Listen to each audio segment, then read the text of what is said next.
Hola, soy Sarita Paza, coordinadora de la carrera de Derecho de la Universidad Tecnológica del Perú, en el campus Arequipa. Sabemos que la educación es uno de los pilares fundamentales para el desarrollo de un país y en la UTP estamos comprometidos con dar acceso a una educación de calidad. Como universidad, somos aliados de IDEN desde el año 2019 y nuestros alumnos y docentes han podido acceder también en forma complementaria y gratuita a cursos y seminarios de esta institución, a cargo de profesionales destacados de distintas ramas del derecho. Seguiremos trabajando en iniciativas en beneficio de la educación.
Hola, mi nombre es José Suárez, soy socio del estudio Suárez Asociados y para nosotros es un inmenso placer trabajar y colaborar con IDEM para conseguir una mejor educación en nuestro país.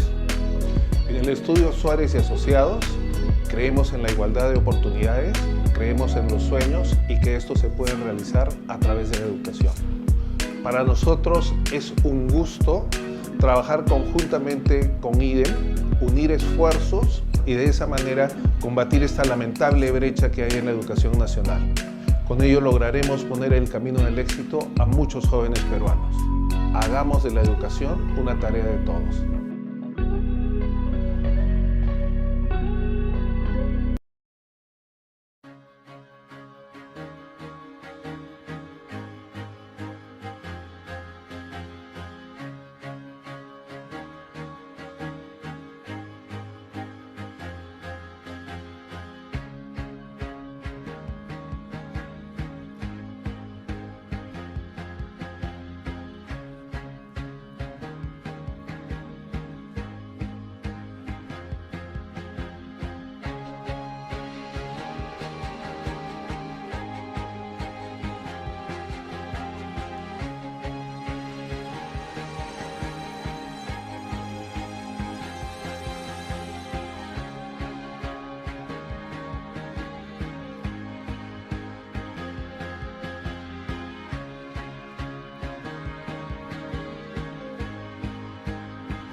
Al equipo de IDEM por la invitación.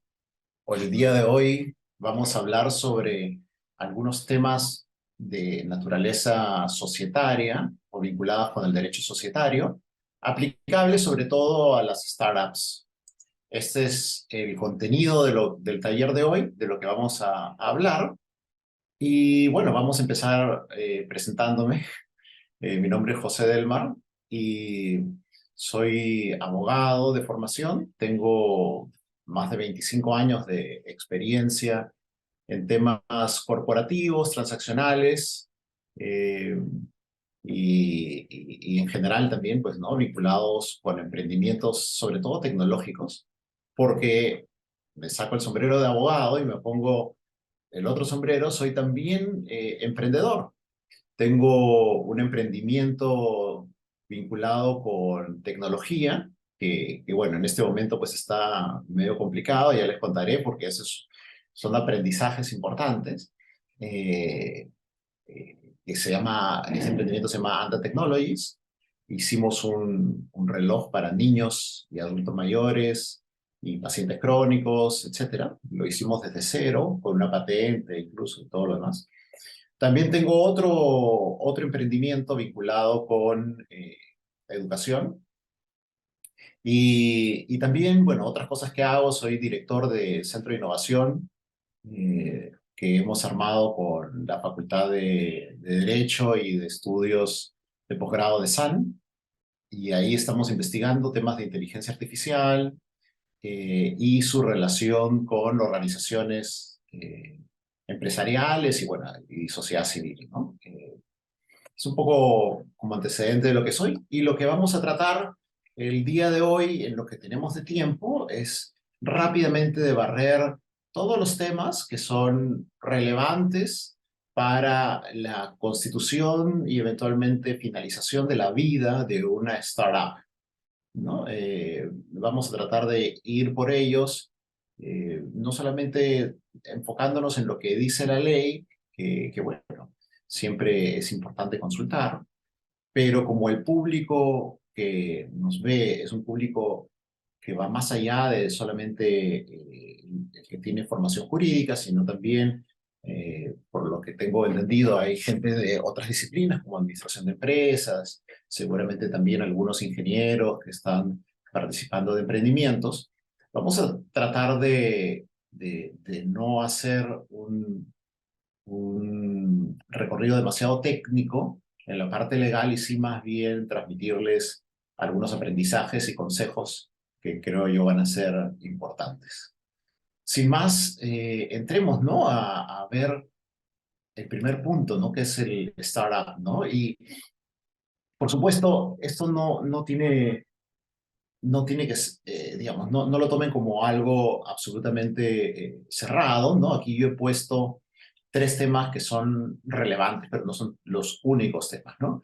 Y cuando hablamos de startup, creo yo que para poder respondernos de qué se trata y por qué queremos hacer una startup, al margen, pues, que tenemos estas ganas, ¿no? De desarrollar de desarrollarnos personalmente, no profesionalmente, a través de una actividad propia.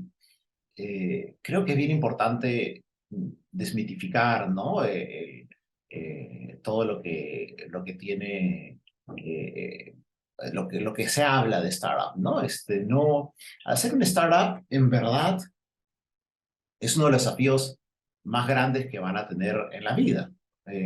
Y no porque estadísticamente, y no solo porque estadísticamente tener éxito en un emprendimiento es una posibilidad relativamente baja, sino porque a lo largo de la vida del emprendimiento van a tener que superar una cantidad de obstáculos, de desafíos, que van a exigir de ustedes un manejo no solamente de las diferentes circunstancias jurídicas, organizacionales, etcétera, sino emocional, particularmente complejo, ¿no?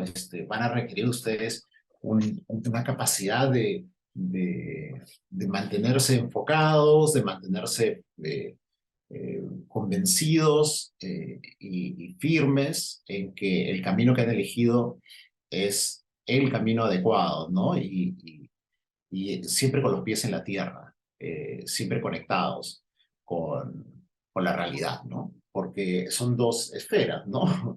No podemos dejar de lado la ilusión y la pasión, pero tenemos que siempre tener los pies en la tierra para también saber que no solamente con la ilusión es que vamos a lograr alcanzar el resultado, ¿no? Y En este otro terreno, en el terreno de los pies en la tierra, en el terreno de la planificación, es que es bien importante pensar en estos tres puntos que menciono aquí.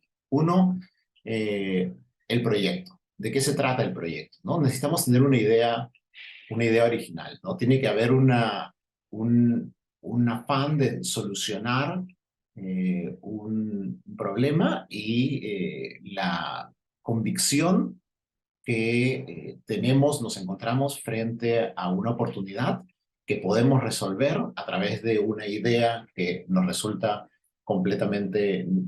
que es completamente novedosa en el mercado. Y no solamente basta, ¿no?, tener una idea que sea novedosa. Tenemos que estar seguros que esa idea es viable. Y para estar seguros que esa idea es viable, necesitamos tener un conocimiento adecuado de la necesidad y cómo se traduce esa necesidad en una demanda. Eh, Todo esto, que parece más o menos obvio, tiene que estar perfectamente documentado. Muchos, muchos emprendedores trabajan sobre la base de la intuición. Yo creo que a mí me parece, he conversado con un par de amigos y he validado que la idea funciona. En mi opinión y en opinión de los inversionistas con los que más adelante se van a reunir, esto es insuficiente. Eh, Realmente para poder sacar adelante un emprendimiento, uno tiene que tener un conocimiento sobre la materia sobre la materia en la que va a intervenir, la que va a generar una disrupción mayor que el que cualquier otra persona en el mercado. Yo tengo que saber sobre el sector, sobre la necesidad del público objetivo, más que nadie. Y ese es un trabajo de investigación que alguna gente cree que lo debería realizar pues una empresa, ¿no?, que hace estudios de mercado, etcétera. Probablemente en algunos casos eso sea una necesidad. En mi opinión, por lo menos lo que sí es una necesidad es que los fundadores, los que me están escuchando ahora, las personas que están empezando un proyecto, que han decidido empezar un proyecto, investiguen y sepan de la demanda y la necesidad que empuja esa demanda más que nadie, para poder validar y sustentar, no con intuiciones o con la pasión, que su idea original es realmente hace un match con esa demanda y por lo tanto va a tener éxito. Y el tercer punto, además de la demanda, de la necesidad, es la ejecutabilidad. Es decir, tenemos que tener claro que la idea que nosotros tenemos es una idea que nosotros podemos ejecutar. Porque claro, yo puedo tener una idea brillante respecto de cómo solucionar una necesidad que genera una demanda, pero no estar en capacidad de ejecutarla porque no tengo las habilidades técnicas o los conocimientos suficientes como para poder llevarla a cabo. La idea original no es lo que hace que un emprendimiento sea exitoso. El emprendimiento exitoso depende fundamentalmente de la ejecución. Y por lo tanto, tener una capacidad de llevar al mercado aquello que hemos pensado que puede generar una satisfacción de esa necesidad insatisfecha es fundamental. No solamente tenemos que saber cómo hacerlo, sino vamos a tener que demostrar luego que estamos en capacidad de hacerlo. Todo esto de nuevo tiene que estar documentado. Mi consejo para todos aquellos que vayan a emprender un proyecto es: escriban todo esto, documentenlo y guárdenlo para poder, y enriquezcanlo todo el tiempo, para que tengan claro todas las aristas de lo que supone sacar adelante un proyecto y lo puedan sustentar adecuadamente, no solamente frente a los inversionistas, sino también ante sus potenciales socios, como vamos a ver más adelante, y las personas que al final del día trabajen con ustedes, ¿no? Lo último es la seguridad. pero no es lo menos relevante. Una cosa es que tengan una idea, la otra que puedan ejecutarla, que puedan, que esa idea ejecutada realmente vaya a satisfacer una necesidad, pero también necesitamos mitigar los riesgos.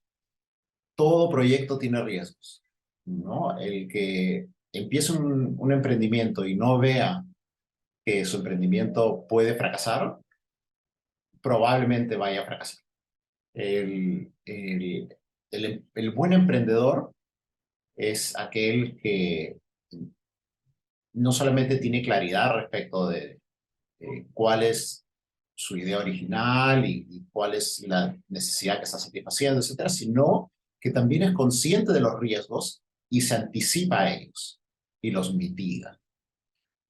Entonces, es fundamental que no solamente hagamos ese ejercicio, no hagamos nuestra matriz de riesgos, sino también que tomemos acción desde el día 1 respecto a cómo vamos a mitigarlos. Y uno de esos riesgos que siempre son levantados por todos los inversionistas o analistas al momento de evaluar cualquier emprendimiento y su posibilidad de éxito son los riesgos legales.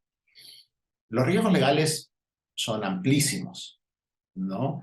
Desde problemas o contingencias que pudieran eventualmente existir por defectos en el proceso de constitución del emprendimiento o del día a día de la organización del emprendimiento, como también defectos que pudieran surgir de la dinámica de ese emprendimiento en el mercado, por ejemplo, en su interacción con competidores, con proveedores, etc. Entonces, fundamental tener esos riesgos mapeados y adecuadamente controlados. En esta charla no vamos a hablar de los emprendimientos, de los riesgos que están vinculados con la parte dinámica de la operación, es decir, un emprendimiento para poder ejecutar, por ejemplo, no sé, quiero desarrollar una aplicación, una plataforma, un servicio B2B, ¿no? Yo para eso necesito o contratar empleados, necesito o contratar un tercero que me ayude con el desarrollo de la plataforma, necesito eventualmente, si es que voy a tener algún dispositivo de hardware, necesito contratar la manufactura, necesito establecer licenciamientos respecto de algunos derechos de propiedad intelectual, necesito contratar con los clientes. Bueno, toda esa sección, todo eso pertenece a la parte dinámica de la operación y genera, cada una de esas relaciones generan riesgos que se mitigan a través de contratos bien estructurados, ¿no? A través de eventualmente planes de contingencia o planes para situaciones en las cuales eventualmente pudiera haber una emergencia, una situación como la que hubo hace poco con la pandemia, ¿no? Entonces, un proveedor se nos puede caer, necesito tener un backup. Un cliente estratégico puede de pronto dejar de serlo y necesito poder de alguna manera tener una fuente adicional de ingresos y necesito saber cómo reaccionar en esos casos para que el emprendimiento siga siendo viable. Necesito tener una presencia importante en el mercado, por lo tanto necesito contratar a unos asesores de imagen, de marketing, nuevamente temas contractuales. Mi actividad en el mercado puede generar una sensación de incomodidad en algún competidor o algún producto que estoy reemplazando con esta nueva solución, y eso puede generar eventualmente algún reclamo, eventualmente un cuestionamiento respecto de algún derecho o lo que fuera, que a veces ocurre porque los competidores no siempre, digamos, van a aceptar perder posición en el mercado y van a eventualmente incurrir en estrategias o realizar estrategias no necesariamente solamente de competencia, y necesitamos ver cómo mitigar también esos riesgos, pero todos esos pertenecen al ámbito dinámico. Lo que nosotros vamos a ver en esta charla son todos los riesgos y la mitigación que pudieran surgir vinculados con la organización en sí. Es decir, desde su constitución hasta cómo es que se maneja el emprendimiento, de tal forma que esto, digamos, funcione adecuadamente y no se vayan a producir en la organización misma problemas que después la lleven al fracaso. Entonces, en resumen del primer punto, para sacar adelante un proyecto, un emprendimiento, no basta con tener la ilusión, ni la emoción, ni las ganas, ni siquiera con tener una buena idea, ¿no? Sino se necesita realmente pisar tierra y ver, ok, ¿cómo es que vamos a ejecutar esa idea? ¿Cómo es que vamos a llevarla a la práctica para que esa idea sea algo real, que pueda satisfacer una necesidad que existe, no en nuestra mente, sino que existe en el mercado? ¿Cómo es que vamos a llegar a los consumidores para poder ofrecerles esta solución? ¿Y cómo es que vamos a mitigar todos los riesgos que ese proceso de ejecutar la idea y de poner el resultado de la ejecución en el mercado, cómo es que esos riesgos van a ser mitigados? Todo esto debería estar por escrito, todo esto deberían tenerlo absolutamente claro, y no solamente porque después los inversionistas con los que ustedes se relacionen, o las personas con las que se relacionen se lo van a preguntar, sino porque muchas de las definiciones que ustedes tengan en relación con estos temas que he comentado van a influir en lo que a continuación sigue. Y lo vamos a ver. Por ejemplo, uno de los temas que mencionamos es la ejecución. ¿Cómo es que vamos a llevar adelante el proyecto respecto del cual sentimos que tenemos una idea disruptiva? No todos los que emprendemos somos especialistas en todas las disciplinas, ¿no? Ni siquiera seguramente en algunas de las que son necesarias para emprender. En mi caso, por ejemplo, soy abogado y sin embargo participo de proyectos tecnológicos. Entonces, uno de los temas fundamentales es, ok, ¿cómo es que voy a hacer realidad esos proyectos tecnológicos? La primera definición que todos los emprendedores deberían tener es, ¿cómo es que voy a llevar a la práctica esto si solo es inviable? Y tengan por seguro que solo es inviable, ¿no? Hacer un proyecto de cero solo exitoso es imposible, ¿no? Entonces, ¿con quién me voy a juntar? ¿En quién puedo confiar para poder sacar adelante este proyecto? Y la definición de con quién me puedo juntar para sacar adelante este proyecto no es otra cosa que la definición de quiénes pueden ser mis socios al momento de empezar un proyecto. Y esto tiene una relevancia fundamental porque uno no quiere tener como socio a un nombre, ¿no? Un nombre en un papel, ¿no? Uno quiere tener como socio a alguien que se involucre con el proyecto, que se compre el proyecto con la misma pasión que nos lo compramos nosotros. Y esto es importante porque si en algún momento, y esto ocurre con frecuencia, el proyecto pasa por alguna dificultad o bache, lo que no queremos es que el socio diga, bueno, ok, hasta aquí llegó mi participación y me voy, ¿no? Porque eso significaría el fin del proyecto. Entonces necesitamos a alguien que tenga las cualidades profesionales y personales y con quien podamos tener una dinámica colaborativa que nos permita sacar adelante y ejecutar la idea. Sin embargo, como todo, como comentaba hace un instante, como todo tiene un riesgo, Y nosotros los abogados pues estamos acostumbrados siempre a levantar los riesgos, ¿no? Como todo tiene un riesgo, asociarse con una persona, por más que uno la conozca y pueda confiar en que la persona es la técnicamente capacitada y efectivamente nos diga que está apasionada del proyecto, como todo tiene un riesgo, existe siempre la posibilidad que esa persona en el tiempo se desanime. Probablemente el riesgo sea menor considerando el nivel de conocimiento que nosotros tengamos de la persona. Pero eso no mitiga suficientemente el riesgo. Entonces, ¿cómo mitigamos el riesgo de que nuestros socios sigan siendo socios en el tiempo?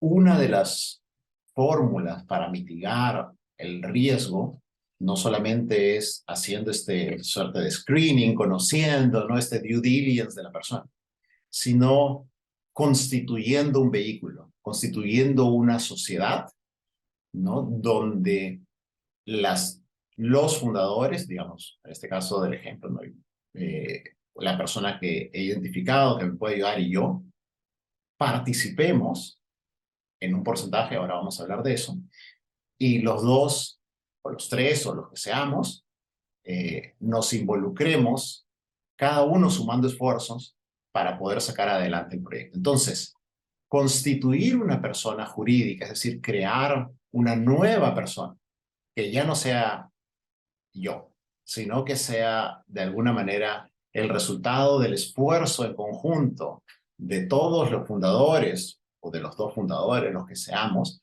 es fundamental. Es fundamental porque nos da un marco de actuación, ¿no?, que hace que esto tenga una vida y una seguridad que va más allá de solo el acuerdo verbal. La formalidad en este caso es no solamente positiva por, digamos, una serie de razones que vamos a comentar adelante, sino desde una perspectiva organizacional de compromiso, ¿no? Yo me comprometo con el proyecto siendo parte de una persona jurídica nueva, constituyendo una persona jurídica nueva y asumiendo un porcentaje respecto del éxito del proyecto, así como un porcentaje respecto de las eventuales pérdidas que el proyecto pudiera eventualmente, ojalá que no, generarnos, ¿no? Entonces,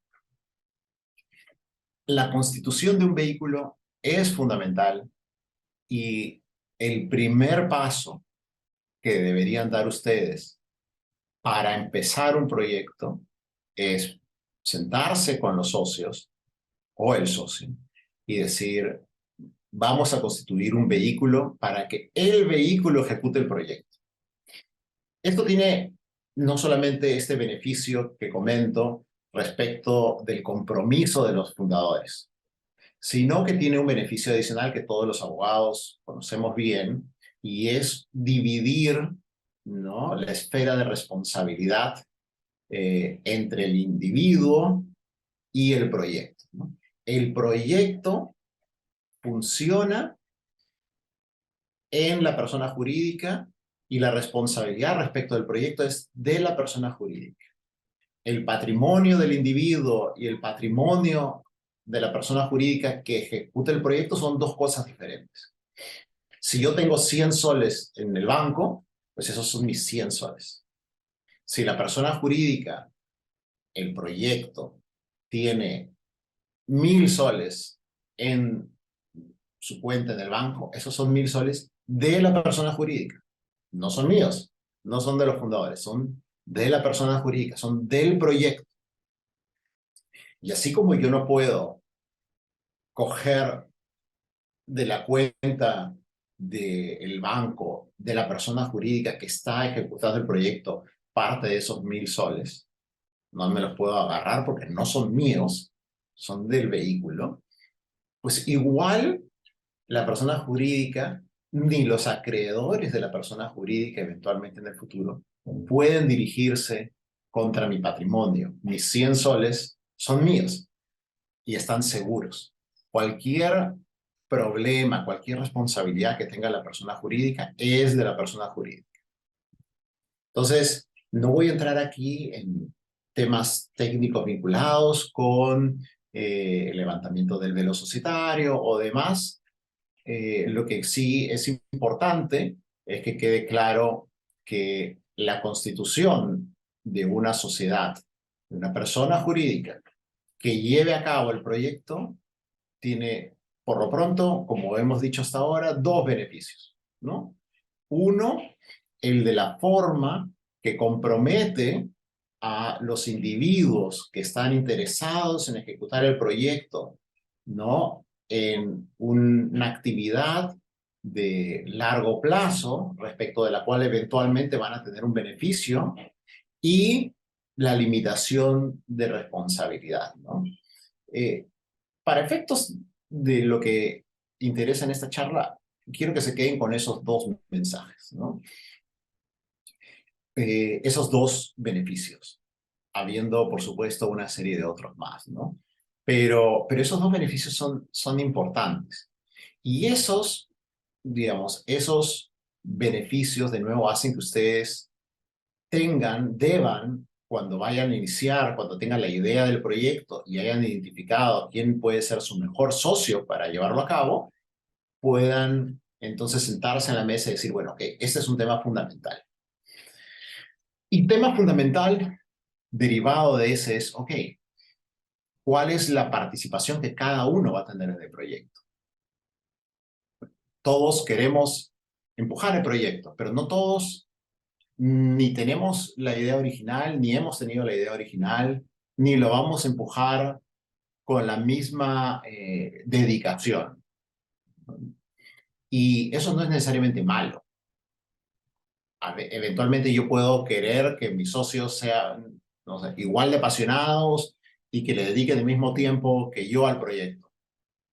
Pero si ese es el filtro, entonces de repente más bien voy a encontrarme en una situación donde no logro identificar a un potencial socio que sume al proyecto lo suficiente como para el proyecto se haga realidad. Entonces, quizá es mejor reconocer que en vez de tener a alguien que lo empuje igual que yo, de repente puedo encontrar a dos personas que estén dispuestas a empujarlo, digamos, con una menor intensidad, una menor dedicación, etc., ¿no? De otro lado, también podría ser que alguien le dedique menos horas, pero que tenga un nivel de valor agregado en el proyecto que sea pues significativo, ¿no? Y que sin el cual sea inviable el proyecto.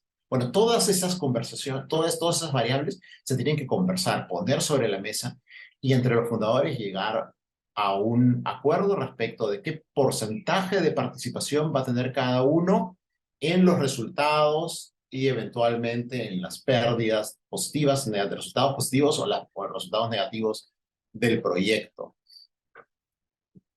Esa participación en el resultado positivo o negativo del proyecto después se va a trasladar a una participación en el capital de la persona jurídica que vamos a constituir. Entonces es bien importante definir esto. Ok, yo voy a tener el 60%, tú vas a tener el 30% y tú vas a tener el 10%. Esos números no deberían ser arbitrarios, deberían ser números conversados y deberían ser números o porcentajes que responden a compromisos. ¿Por qué digo esto? Porque muchas veces los emprendedores llegan a acuerdos, vamos 50-50, vamos 60-40, y al margen de las dificultades legales que puedan existir por ir 50-50, en este primer momento lo que importa es cuál es el grado de compromiso que cada uno va a asumir, cuáles son las actividades específicas que cada uno va a asumir derivadas de ese compromiso, y eso tiene que estar de nuevo claro. Y vuelvo a hacer énfasis en esto de tenerlo todo por escrito. En la vida he tenido múltiples oportunidades de manejar situaciones y acuerdos, etcétera, donde no he necesitado tener nada por escrito. Y todo en términos generales ha funcionado bastante bien. Pero basta que haya una situación donde las cosas no funcionen sin estar por escrito para que realmente enfrentemos desafíos tan complejos que uno empieza a decir, pucha, ¿por qué no lo hice? ¿No? O sea, esto fue un error. Realmente fue un error. Y en los emprendimientos, como les dije al comienzo de esta presentación, de este taller,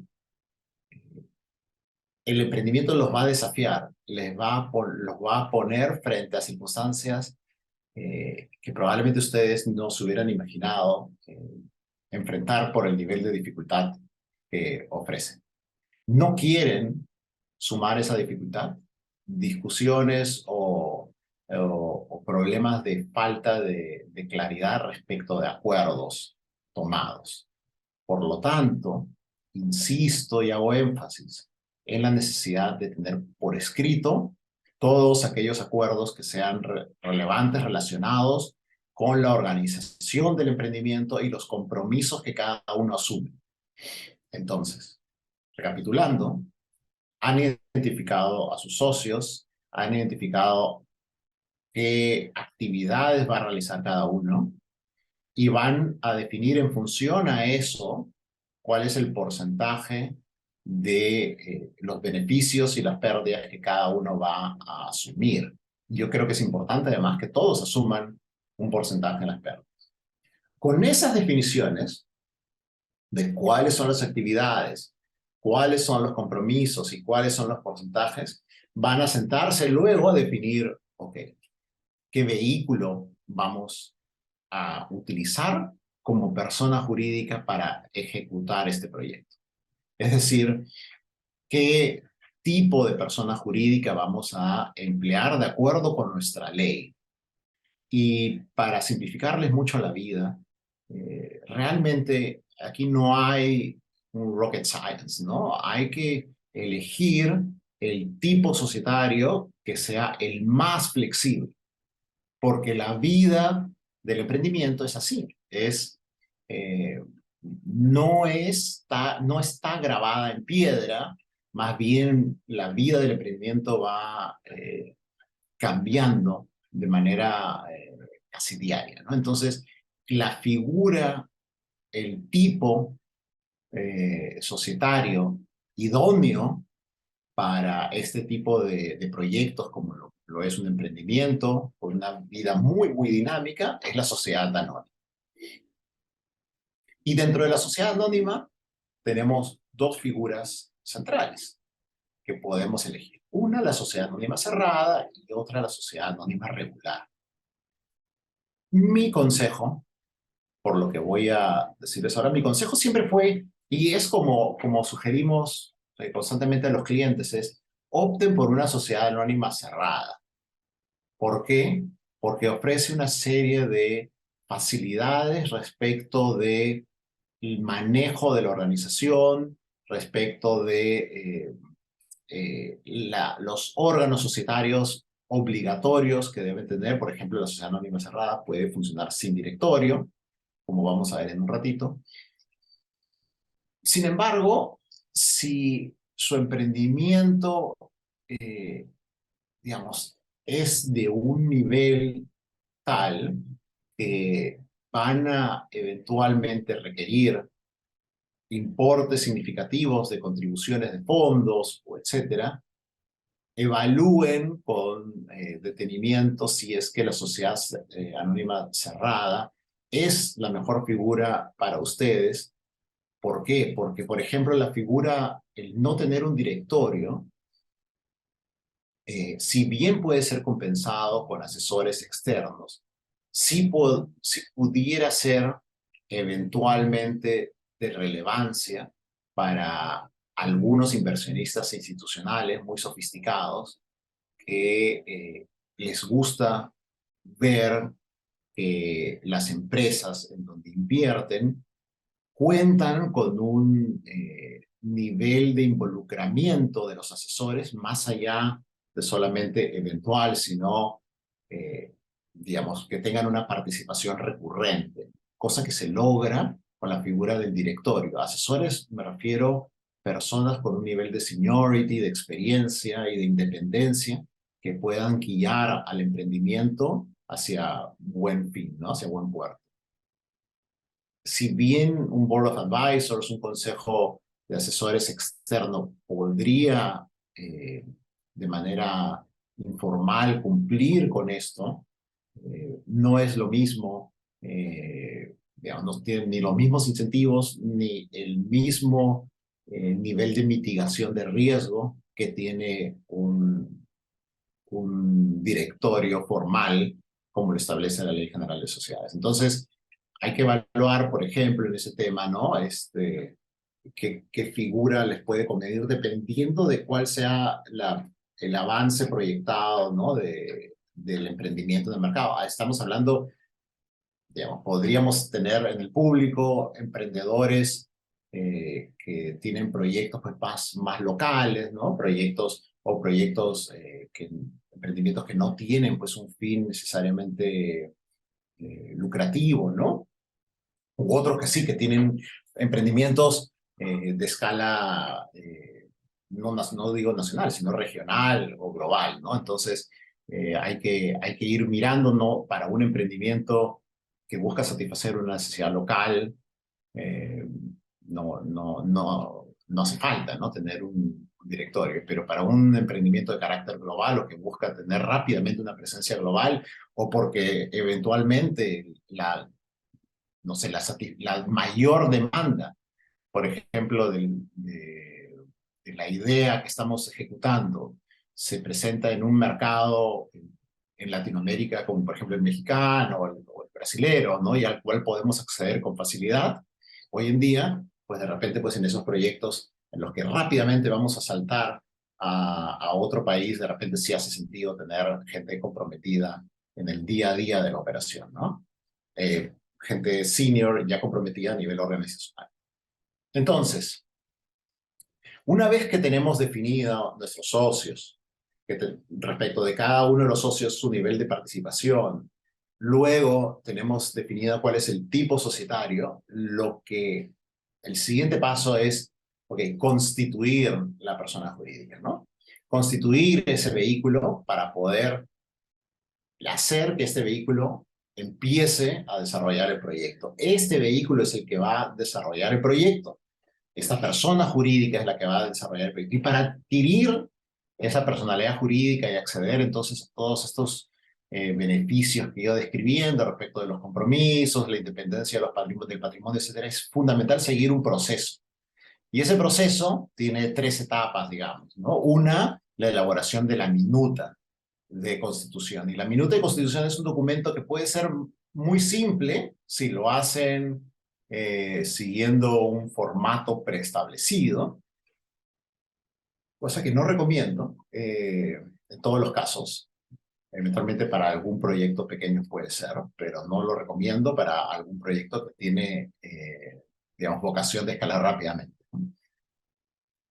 Y decía, tiene 3 pasos. Uno, la elaboración de la minuta, que es un documento que contiene varias partes, como he indicado aquí en la presentación. Contiene un pacto social. Pacto social es el nombre que le damos los abogados a estas definiciones previas que comentaba, ¿no? ¿Quiénes somos los socios? ¿Cuáles son nuestras responsabilidades? ¿Cómo vamos a participar? ¿No? ¿Cómo vamos a participar en el proceso de la vida, de la sociedad? ¿Qué obligaciones adicionales asumimos? Etcétera, ¿no? Todos estos acuerdos que eventualmente acompañan al estatuto.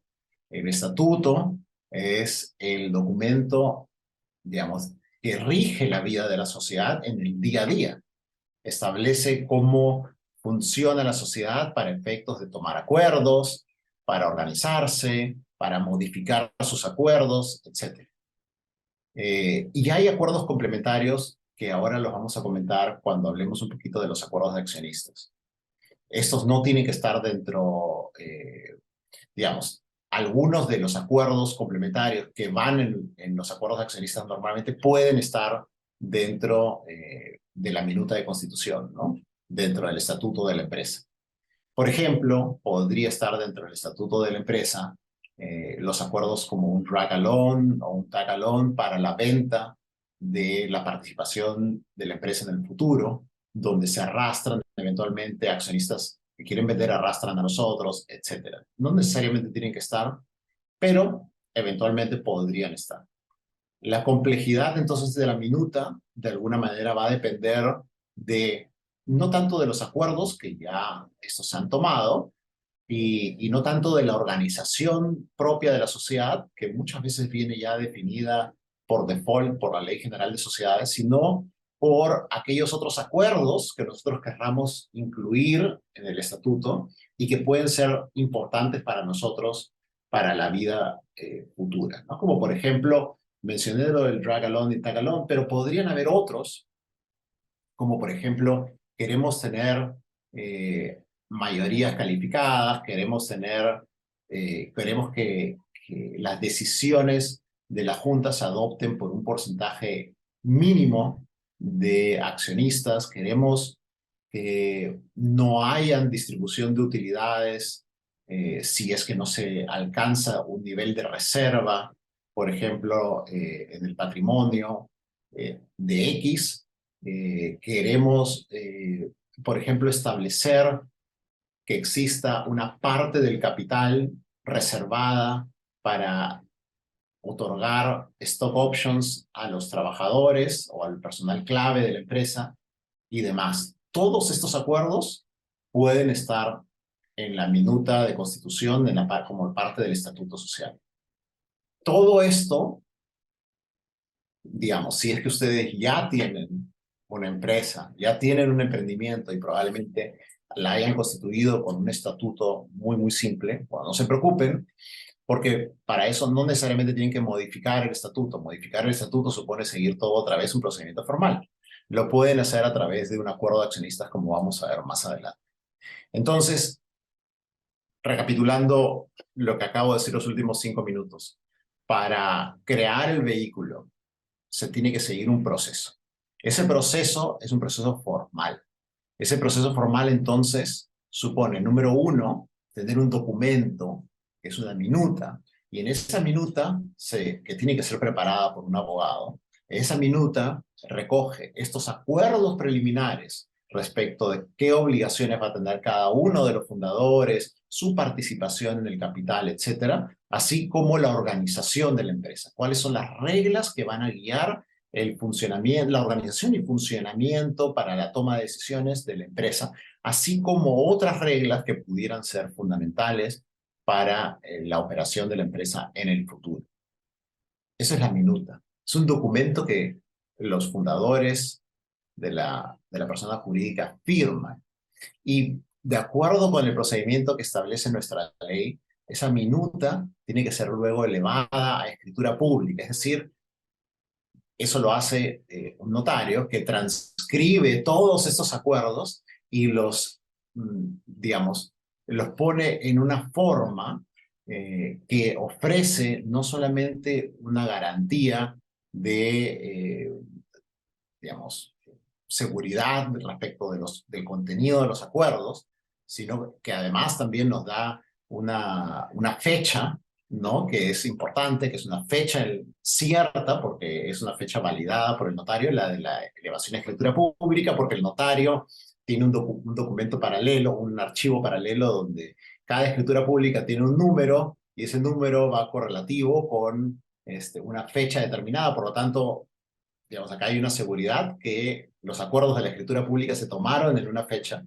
concreta, que son esos, que las partes que intervinieron son efectivamente las que dicen que son, y todas esas formalidades son exigidas por ley para poder autorizar entonces el siguiente paso, que es que se inscriba en los registros públicos la escritura de constitución del vehículo y con esa inscripción en registros públicos se otorgue al vehículo su partida de nacimiento, ¿no? Que es como su personalidad jurídica.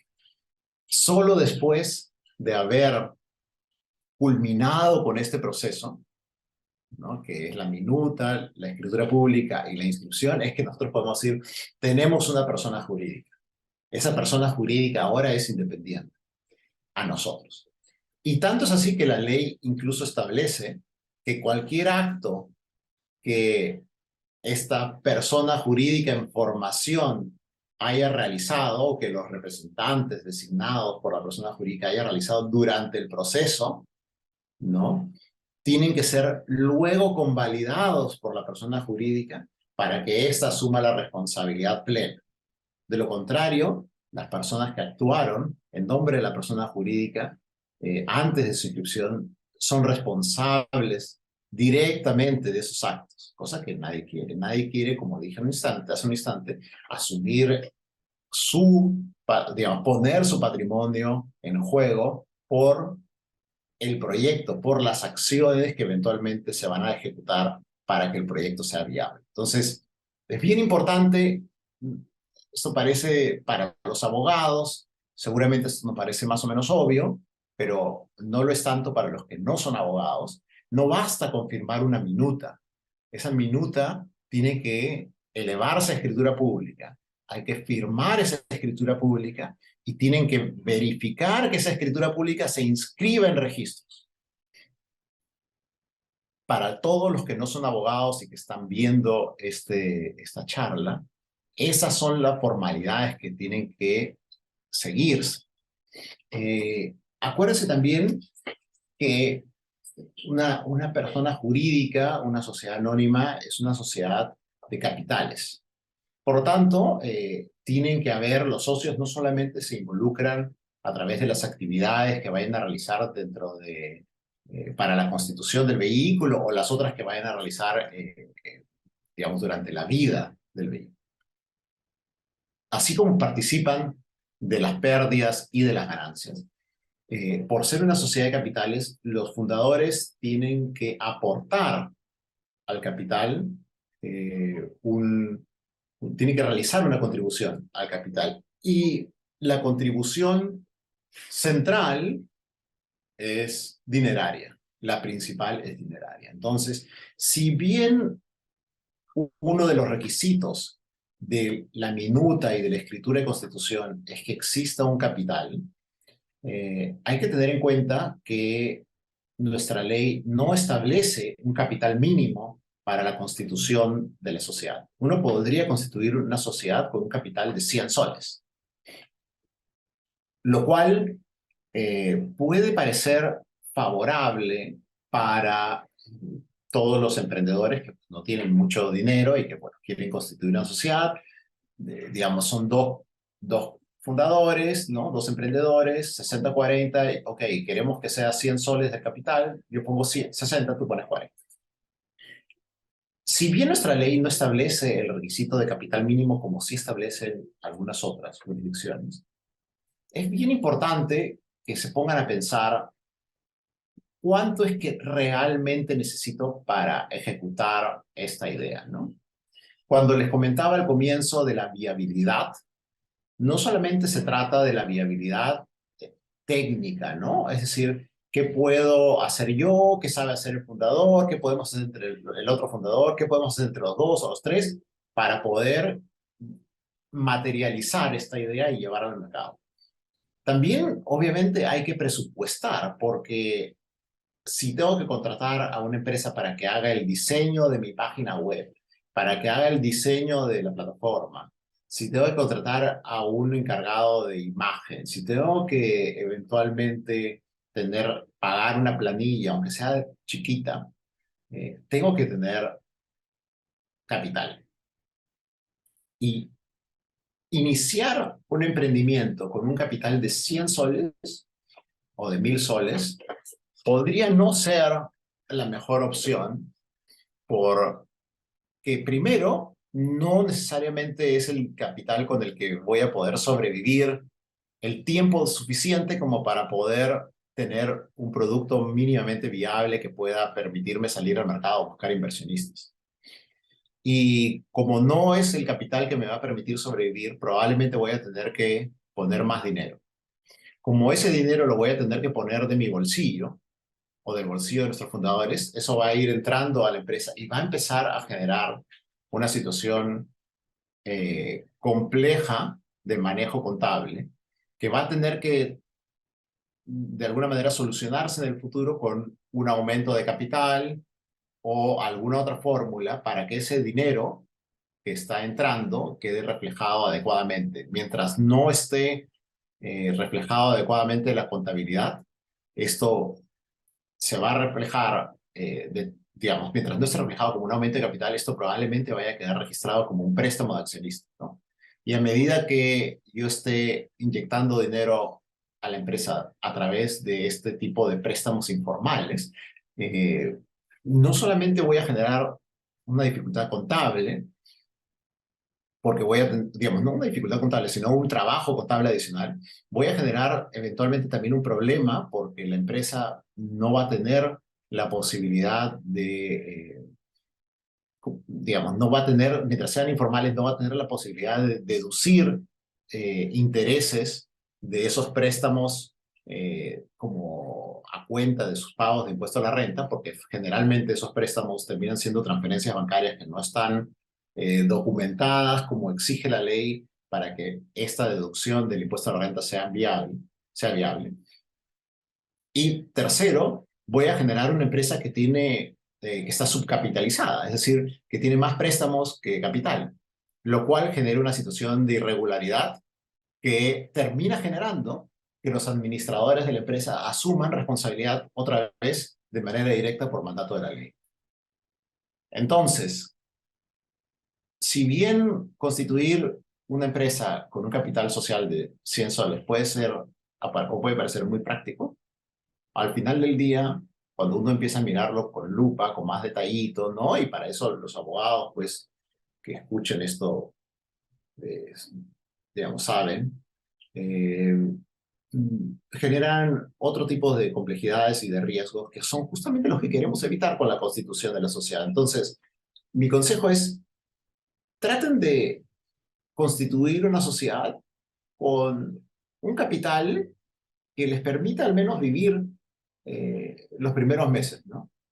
Eso también va a ayudar a que exista un compromiso de los fundadores que vaya más allá de, digamos, la ilusión de sacar adelante el proyecto, ¿no? Es decir, realmente vamos a poner el skin on the game, como dicen, y vamos a disponer de una cantidad de recursos para sacar adelante este proyecto. ¿Cuánto? Bueno, lo que sea necesario en función también a nuestra participación, ¿no? A prorrata de nuestra participación en el capital. Yo participo con 30%, pongo el 30% de lo que se necesita. Creo en el proyecto y por lo tanto consigo el dinero para contribuir al mismo. Y como estoy contribuyendo y estoy poniendo el skin on the game, estoy poniendo mi patrimonio, una parte de mi patrimonio, ese 30%, pues entonces genero incentivos adicionales para participar del negocio, para involucrarme, para estar seguro que efectivamente ese dinero va a permitir al emprendimiento llegar hasta el siguiente punto, ¿no? Entonces, es bien importante, como decía, no solamente constituir una empresa con todos los acuerdos, ¿no? Que se requieren de acuerdo con lo establecido en la ley o lo que hemos venido conversando, sino también, al ser una sociedad de capitales, es bien importante generar una contribución de capitales que permita la viabilidad de la empresa, y esta contribución debería ser más que solamente este capital de 100 soles o 1000 soles, sino uno real, ¿no? Por lo menos deberían intentar darle una vuelta a eso e intentar hacerlo real. Si bien el capital, la cuenta, digamos, de constitución de una empresa, cuando uno deposita el dinero es una cuenta temporal, no se olviden que luego de la inscripción de registros públicos tienen que ir al banco a regularizar esa cuenta para poder ya convertirla en una cuenta regular que empiece a funcionar y que les permita operar en el mercado. Y eso solamente los bancos lo van a aceptar una vez que la escritura pública esté inscrita en registros públicos. Por lo tanto, esa partida de nacimiento, esa inscripción en registros públicos, es lo que ustedes van a llevar para poder empezar, digamos, a operar en el mercado y a tener su propia cuenta ya lista para que empiecen a utilizarla para las operaciones del día a día. El tercer tema que tenía aquí vinculado con la Constitución son los acuerdos de accionistas. Como les dije, muchas veces los acuerdos de accionistas o muchos de los acuerdos que están incluidos en los acuerdos de accionistas pueden ser parte o del pacto social o del estatuto. Pero si no lo han sido, porque al momento de la Constitución no lo tuvieron en cuenta, sí es importante que tengan en cuenta para el futuro cuáles deberían ser los acuerdos que vayan a tener que adoptarse a nivel de accionistas, de tal forma que tengan una claridad respecto de cómo va a funcionar la empresa en el futuro. Me explico. No todos los accionistas, por más que tengamos la mejor de las intenciones, el mejor de los compromisos y las ganas de sacar adelante el proyecto, no todos los accionistas vemos las cosas o tenemos una percepción del valor de los proyectos igual. No todos estamos dispuestos a mantener nuestra participación en la empresa si, por ejemplo, vienen y nos hacen una oferta de compra. No todos vamos a necesariamente querer mantener un nivel de autonomía de la plataforma, digamos, que estoy desarrollando de servicios B2B basada en unos algoritmos que funcionan de manera automática. No todos vamos a querer darle la autonomía a esos algoritmos igual porque tenemos eventualmente algunos una percepción del riesgo de esa autonomía diferente a otros, por poner un par de ejemplos. Esta dinámica entre los accionistas es materia de muchísimo análisis, ¿no? No solo en la teoría jurídica, ¿no? Sino en muchas disciplinas. No solamente en la administración, en psicología incluso, y otras ciencias sociales que estudian estas dinámicas para ver cómo generar mayores eficiencias, ¿no? Y eventualmente menos problemas al interior de la sociedad. Lo que es importante es que ustedes, digamos, asuman como un hecho que realmente estas complejas dinámicas pueden terminar impactando en la vida de la sociedad y por tanto se anticipen a ellas. Sobre todo porque tienen que ser conscientes que no todos los accionistas que forman la sociedad en el día 1 son los mismos que van a ser los que estén en la sociedad en el día 365 o en el día 1400.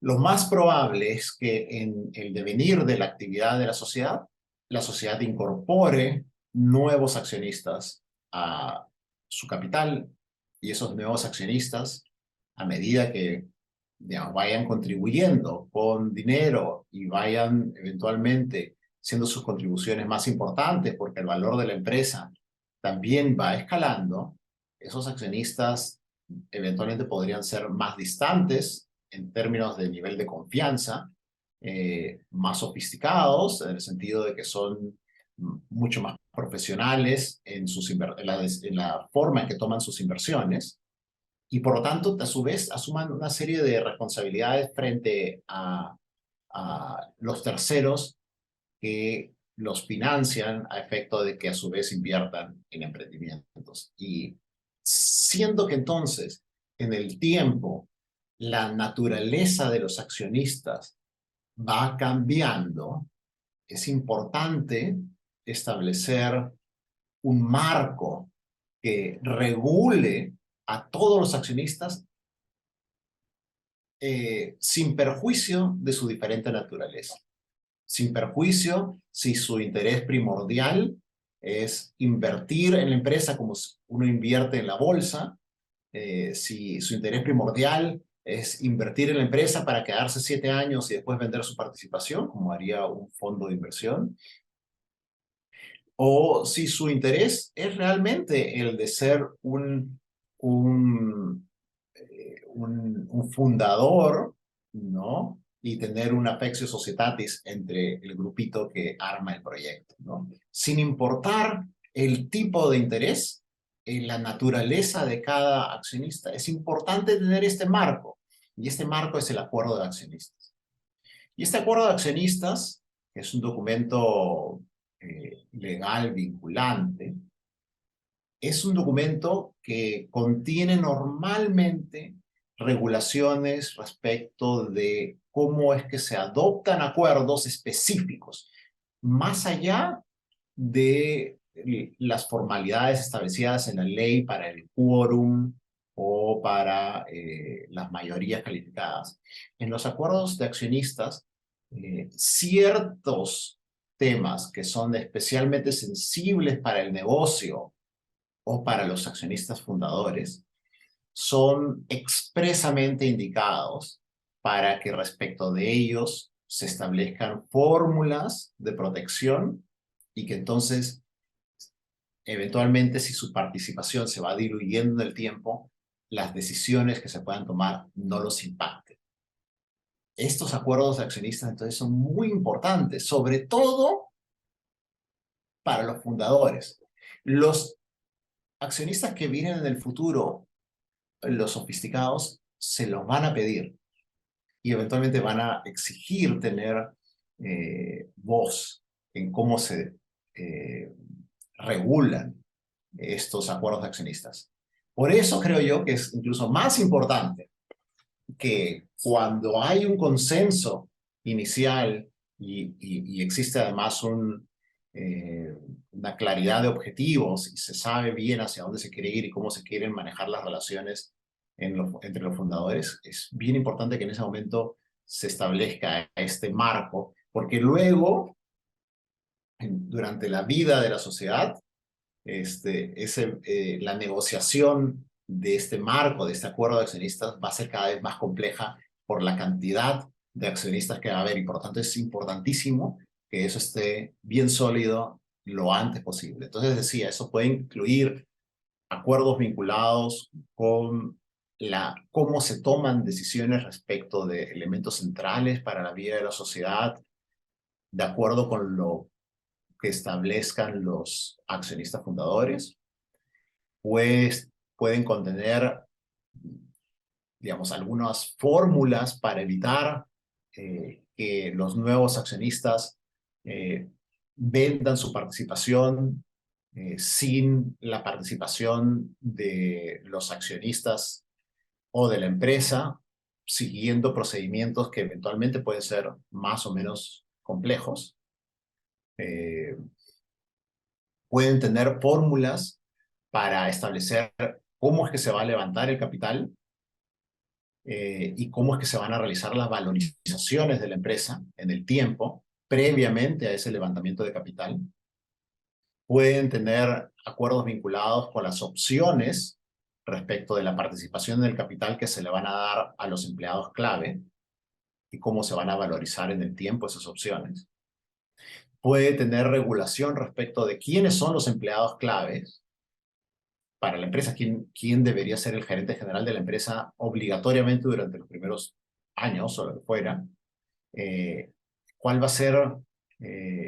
van a ser los criterios con los cuales se van a medir eventualmente a los fundadores, que a su vez son administradores de la empresa, para efecto de darles bonos, participaciones adicionales o lo que fuera.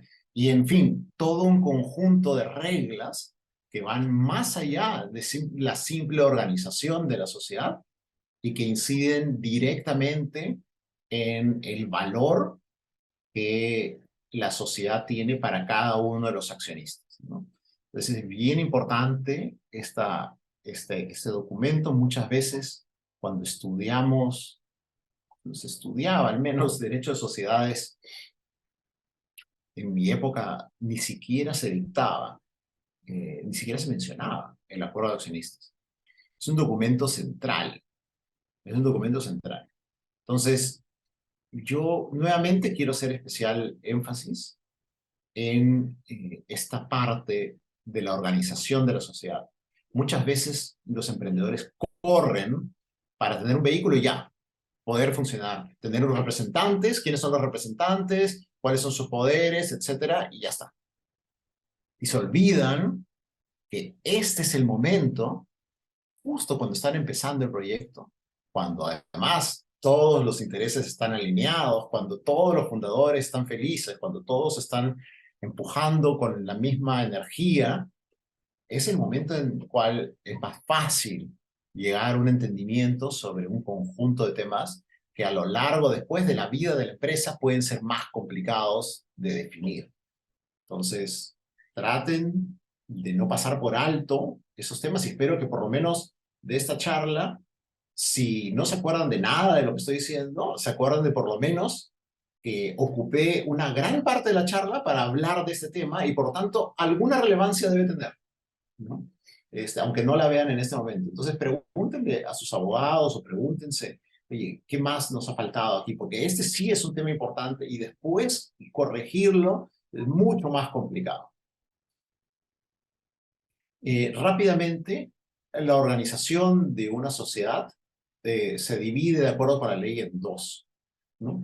Uno es el órgano supremo decisorio de la sociedad, que es la Junta de Accionistas, que son aquellos que participan del capital de la empresa, se les llama accionistas en la sociedad anónima, y como digo, de acuerdo con la ley, es el órgano máximo, el órgano supremo, y en ese sentido puede tomar todas las decisiones respecto de la vida de la sociedad, de acuerdo con las reglas de participación, los derechos de voto y las mayorías que eventualmente se hayan regulado en el estatuto o en el acuerdo de accionistas. Y así como un conjunto de otras reglas que están establecidas en la Ley General de Sociedades, vinculadas con, por ejemplo, el pago de los dividendos pasivos, o si es que existen conflictos entre la sociedad y los accionistas respecto de un tema que se va a votar y por lo tanto no pueden participar, pero esos son temas ya más técnicos. La Junta, al final del día, es aquella que debidamente convocada, ¿no? De acuerdo con las formalidades que establece la ley y el estatuto, ¿no? Porque el estatuto puede establecer formalidades adicionales siempre a la ley, es la que se reúne debidamente convocada, previamente debidamente convocada, es la que se reúne y toma acuerdos respecto de cualquier tema de la vida de la sociedad, en cualquier momento. Por fuerza tiene que ser por lo menos una vez al año, la junta obligatoria anual, pero en cualquier momento se puede juntar siempre que cumpla con el quórum mínimo y tomar los acuerdos que quiera respecto de la vida de la sociedad. La dinámica al interior de la junta es una dinámica compleja. Es compleja porque es cambiante, porque como dije hace un instante, los accionistas no siempre van a tener la misma visión respecto del comportamiento o de hacia dónde debe ir la empresa. Al comienzo existe una alineación perfecta, pero a lo largo de la vida de la sociedad eso puede cambiar y se pueden presentar eventualmente algunas desalineaciones. Entonces, esto puede generar una dinámica compleja. Entonces, es bien importante anticipar esos problemas y regularlos en el estatuto y en el acuerdo de accionistas al que me refiero. Este es el órgano, digamos, decisorio fundamental de la vida de la empresa. Pero luego están los órganos de administración, ¿no? Y los órganos de administración son el directorio y la gerencia. Y el directorio de los dos es el órgano más deliberativo. Es el órgano que está formado por un mínimo de 3 directores, ¿no? Y siempre se busca pues, un número impar, obviamente, para que las decisiones no queden congeladas. Y es un órgano que debería ser constituido, formado por personas con mucha experiencia, de preferencia independientes a la sociedad y que puedan contribuir con su experiencia y deliberación a avanzar a la sociedad, ayudarla a alcanzar sus resultados. Las decisiones se toman por mayoría y tiene el directorio que estar compuesto con representación de la minoría siempre. Esto es positivo, no solamente es necesario porque la ley lo dice, sino que es positivo que haya alguien de la minoría, para que haya una voz ahí que permita alinear siempre los intereses de todos los accionistas. Y bueno, después está la gerencia, las gerencias. Lo digo con plural, porque si bien hay un gerente general, pueden haber otros gerentes, ¿no? Y es bien importante la regulación que se haga de esto, ¿no? El gerente general es el representante legal de la empresa. Y solo quiero hacer un pequeño paréntesis. Basta de llamar representantes legales a los apoderados. El único representante legal es el gerente general, es aquel que por ley es representante, y el gerente general es aquel que por ley es representante de la empresa. Los demás apoderados no son representantes legales, son apoderados, son representantes voluntarios, no designados por la Junta. El único representante legal, el que frente a todas las autoridades tiene un poder de representación básico, es el gerente general. Ahora, la Ley General de Sociedades establece un número de facultades de acción muy limitado para el gerente general. Entonces, es bien importante, al momento de la organización de la sociedad en el estatuto, establecer cuáles van a ser las funciones del gerente general. Y las funciones del gerente general no tienen que ser infinitas. Va a depender mucho del nivel de confianza que se tenga en el gerente general. En muchos casos, he visto que empresas que recién empiezan, recién contratan a un gerente general, le asignan algunas facultades y a medida que la empresa vaya avanzando y la confianza se vaya ganando, porque es un cargo de confianza, se le van asignando otras facultades.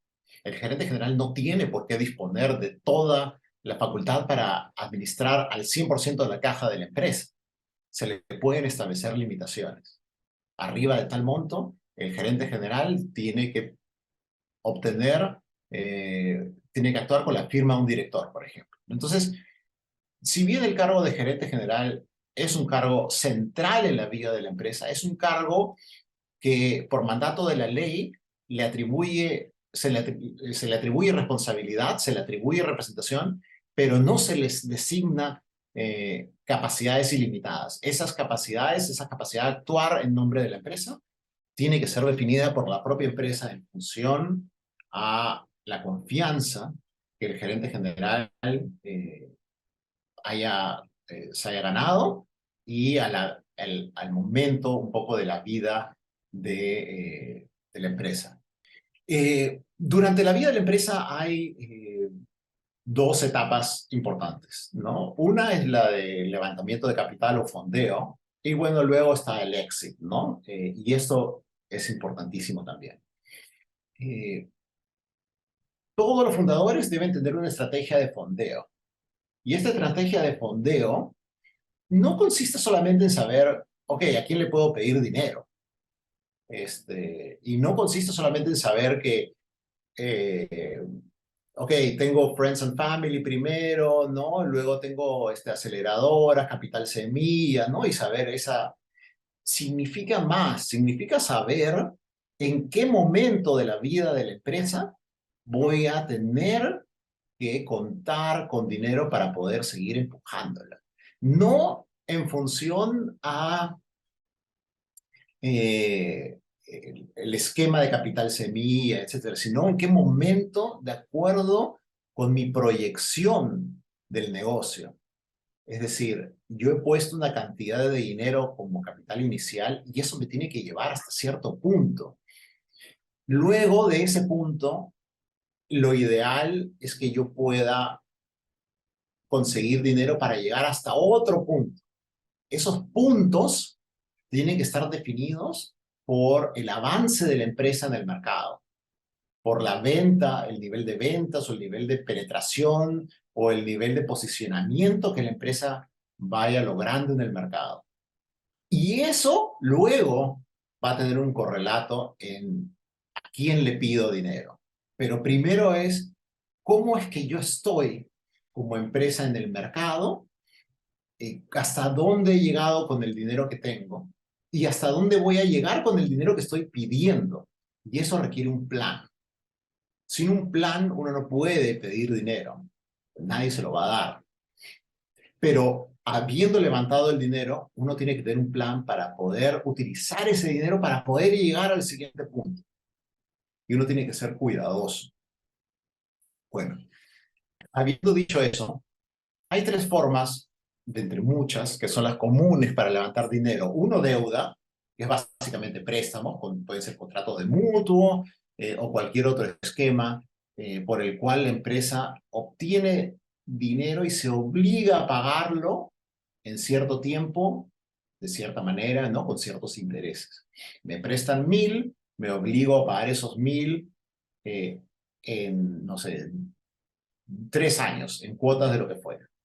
O me obligo a pagarlo en un año al final con un balloon. Solo un balloon, voy pagando intereses mensualmente y al final pago todo.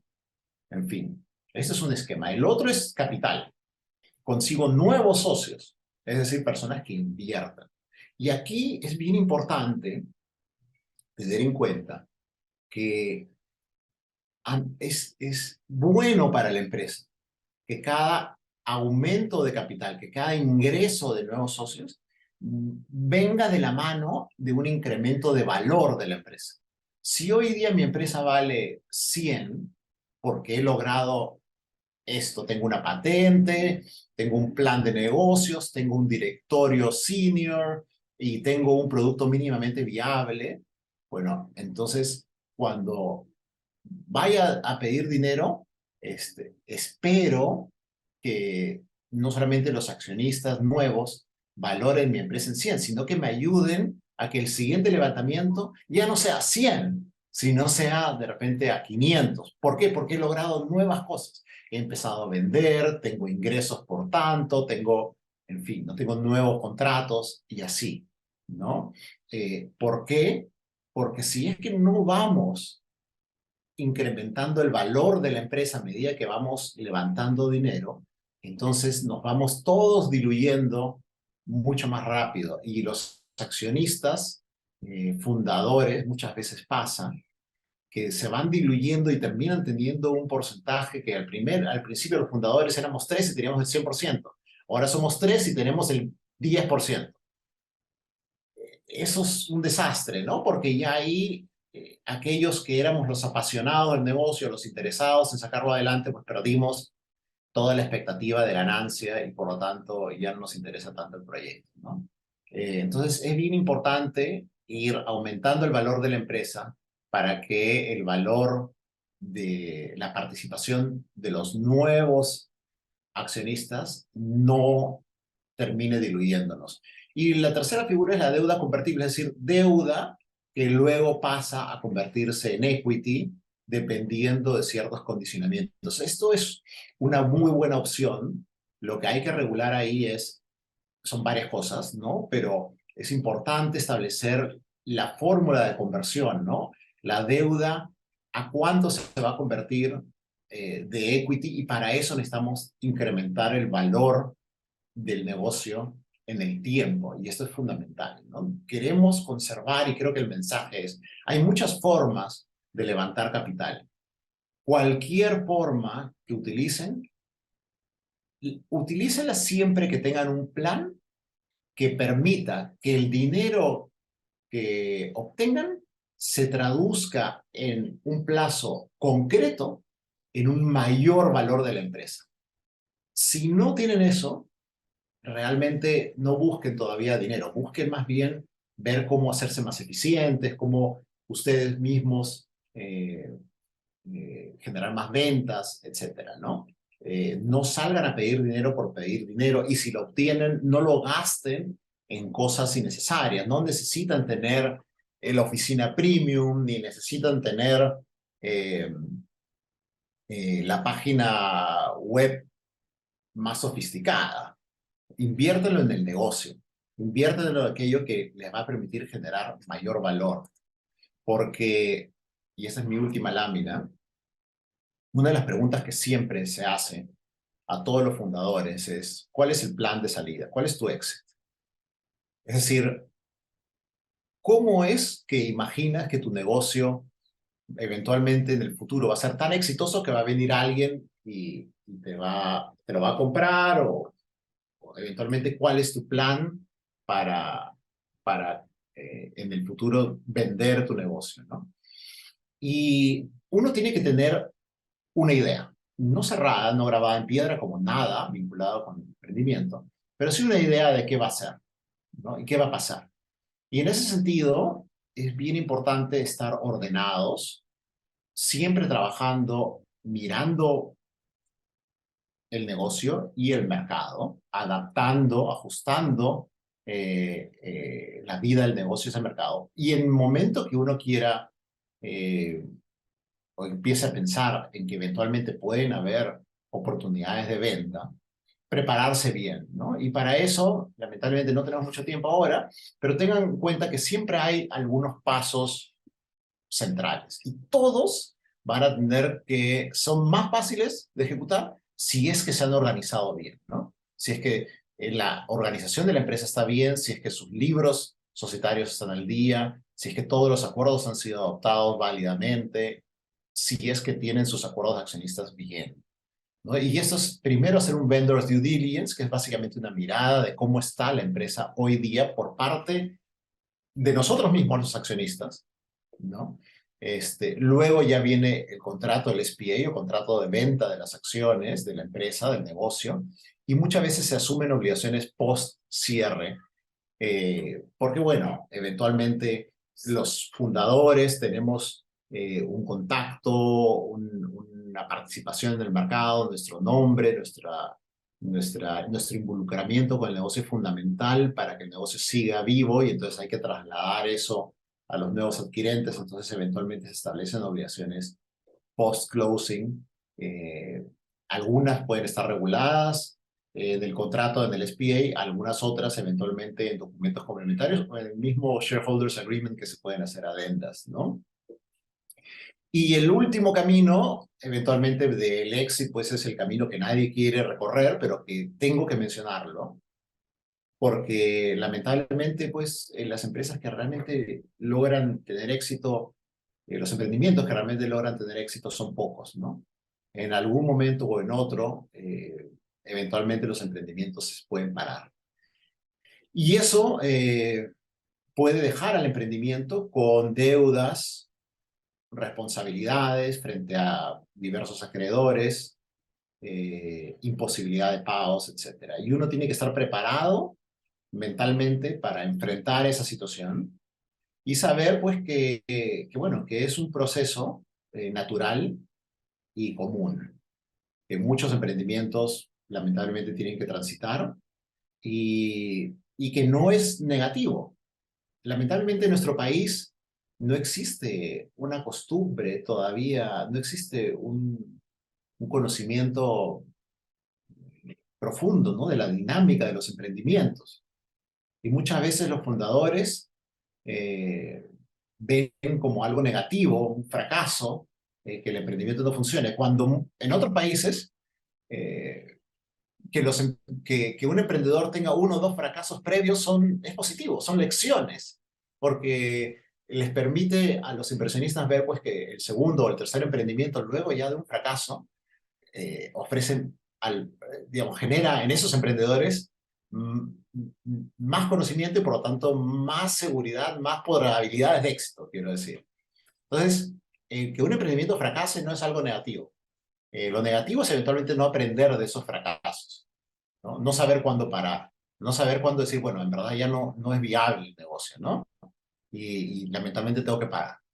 Y esas paralizaciones, bueno, hay que seguir el proceso de cierre que normalmente pues tiene cualquier emprendimiento, ¿no? Que tiene cualquier empresa de acuerdo con la Ley General de Sociedades. Hay que seguir un proceso de liquidación que eventualmente termina en una quiebra, o si hay eventualmente pues un nivel de deudas eventualmente muy grande, que ojalá que no sea el caso, pues un concurso para ver si es que la empresa tiene algún activo, liquidarlo y pagar pues lo que se pueda pagar al concurso o al conjunto de acreedores reconocidos dentro del concurso, ¿no?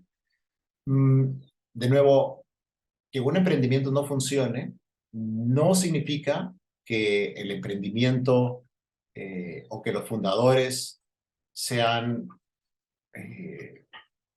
digamos, responsables a título individual. Para eso justamente existe la persona jurídica. No significa que los emprendedores hayan hecho las cosas mal necesariamente, y no significa que los emprendedores no puedan volver a emprender con incluso mejores probabilidades de éxito. Entonces, a los abogados que estén escuchando esta presentación, aconsejen adecuadamente a sus clientes, dándoles la tranquilidad que el proceso de cierre de la empresa eventualmente es un proceso tan natural como el levantar fondos, constituirla, ¿no? Cerrarla es un proceso normal. No es el ideal, pero es uno que puede ocurrir y que ocurre con muchísima frecuencia y que simplemente hay que transitarlo con las seguridades, siguiendo el procedimiento o los procedimientos que establece la ley. En este caso, la ley, como habrán visto, el derecho sirve no solamente para organizarnos, sino para mitigar todos los riesgos, no solamente frente a terceros, sino todos los riesgos que nosotros como fundadores también podemos asumir. Entonces, no vean al derecho como una herramienta que complica las cosas, sino veanla como como un escudo que los protege, como un camino que pueden transitar, por el cual van a transitar de manera más segura. Y a los abogados aconsejen a sus clientes que lo transiten justamente para poder beneficiarse de estas, digamos, de estas protecciones, obtener el beneficio de estas protecciones y poder entonces concentrarse en simplemente sacar adelante el proyecto y hacerlo valioso sin temor de que eventualmente algo negativo pudiera pasar. Con esto los dejo, espero que mi presentación les haya sido de utilidad y quedo a su disposición para cualquier pregunta que me hagan llegar. Encantado de responderla y de colaborar pues con ustedes en la medida que me sea posible, ¿no? Muchas gracias.